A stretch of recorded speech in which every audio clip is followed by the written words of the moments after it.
Welcome, Illumineers and fans of the happiest card game on earth. My name's John T.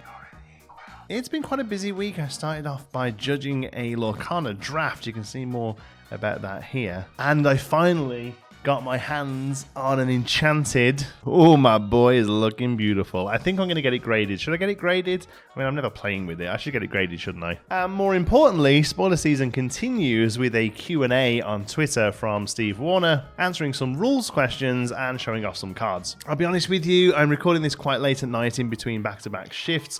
I haven't really gone over all of the rules stuff yet, but what I did see wasn't really anything mind-blowing. It's mostly just sort of clarifications. I will go over them all properly, though, and if there is something crazy in there that we need to talk about, I will. But for now, let's take a look at the cards revealed, including a couple that were shown a little earlier in the week. Alright, first up we have a one-costed inkable action in Amethyst. I'm stuck. Fantastic art here from Rob DeSalvo. Really beautiful colours. The action reads, a chosen exerted character can't ready at the start of their next turn. This was the first card to be revealed on the Lorcana HQ Discord for set 2. Really great to see Rochelle and the team becoming active again in there. But honestly, I'm not particularly impressed by this one. A lot of people, when it came out, were saying, oh, like Ruby Amethyst needs more tools for the control deck. But I'm just not sure I think this one sees play. The ability itself is pretty good, but it's already on a few bodies that you're going to be playing, and I just think the opportunity cost of running this in a deck is just too high. You could perhaps use this early game to help Rafiki or Zeus swing into something, but all you're doing then is making Rafiki wait till turn 4 or Zeus to wait till turn 5. And in the late game, I feel like you're only ever going to ink this to help you get to your Spirits of Winter or your Monstrous Dragon even earlier. So yeah, unfortunately for me, this is the second incredible poo art on a relatively mid card. Next up, another one-cost inkable 1/3 for 1 lore, Flynn Rider, Confident Vagabond. He's a Storyborn hero prince with fantastic art from Ron Baird. This is a colour-shifted Olaf or Minnie Mouse from set 1. I imagine perhaps we'll see a couple of colours have this stat line in this set to start fleshing out that cycle. And whilst on the surface it seems a pretty standard vanilla, I actually think there are some real positives about this card. Emerald decks that are just wanting to swing out will probably rather play the 1/3 stat line over the 2/2 stat line of Duke of Wesselton. And we now have 2 Flynn Riders at low cost in Emerald, absolutely begging for a Floodborn version to shift upon them. Eagle-eyed fans also noticed that some of the artwork attached to the tree in this one is very similar to the artwork from Flynn Rider Charming Rogue, which begs the question, does the other piece of artwork there, as he's swinging, perhaps depict the art from a Floodborn version that we'll see later? Only time will tell. Moving into the cards that were revealed during the Twitter Q&A then, first of all we have a 3-costed inkable 1/3 for 2 lore in The Prince Never Gives Up. He's a Dreamborn hero prince in steel, and he has great, lovely, shiny artwork here from Eri Welly. He has the ability Bodyguard and Resist +1, a pretty spicy combo, I think. I really feel like we have to see most of the set to really truly grasp at how strong Resist is going to be.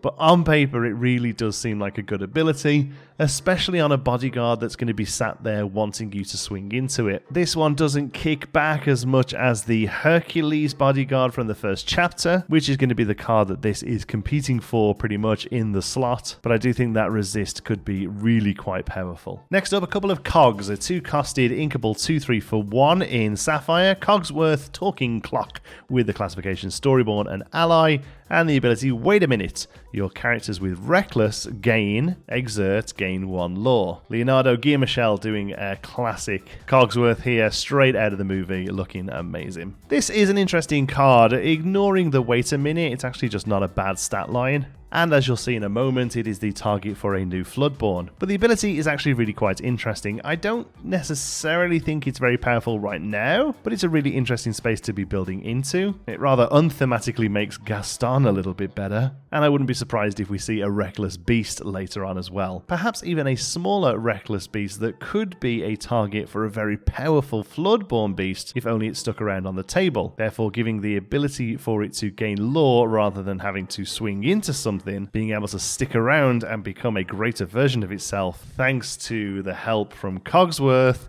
I don't know, feels like a bit of a flavour win. But never mind dreams of Floodborn beasts when we have our own Floodborn Cogsworth to take a look at. A 5-costed inkable 2/5 for 2 lore in Sapphire Cogsworth, Grandfather Clock. He's a Floodborn ally with the ability Shift 3. He has Ward and Unwind. Your other characters gain Resist 1. Isaiah Mesk doing fantastic work here on this super rare. Because he's old. He's a Grandfather Clock because he's old. Ugh.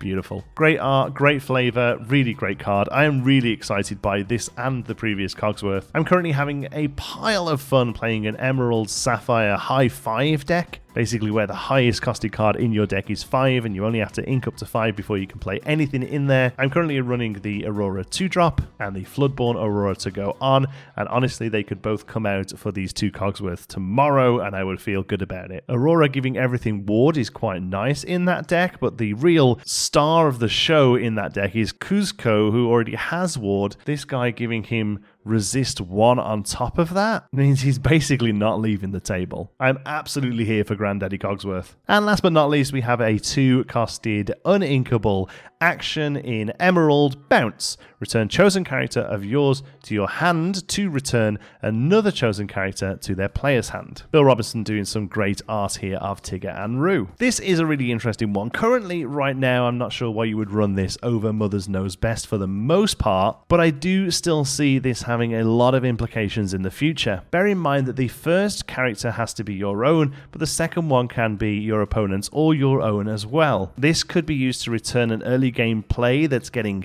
outplayed in the mid game and use it for ink. It could just be used to get a couple of things back into your hand when you know full well that there's a board wipe coming. It could be used to reset a big butted thing with some damage on it. It could be used to replay some strong enter the battlefield characters like Rapunzel or Genie. Or it's just a combination of all of those, or bouncing a card on your opponent's side too. It's a bit of a Swiss Army knife card, and that's why I do think it's actually pretty good. Unfortunately, it's another Emerald action that is uninkable. I feel like they are so scared of the action recursion that they've put into the game with cards like Artful Rogue, Lady Tremaine, and Do It Again, that all of the actions are uninkable, so you can't run them all. I don't know. I actually think this is a really good toolbox card, but that uninkability may be the death of it. There you go. Some really nice new cards there. I'm actually really quite excited.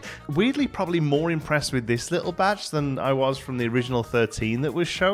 Do you agree? Let me know in the comments. I'd be interested to see. I'm a big fan of the two Cogsworths though. Oof, they're really great. Thank you so much for watching. If you are new here, don't forget to hit subscribe so you don't miss any of the coverage of set 2 as we approach the launch in November. Until the next one, love you all to bits. Be good.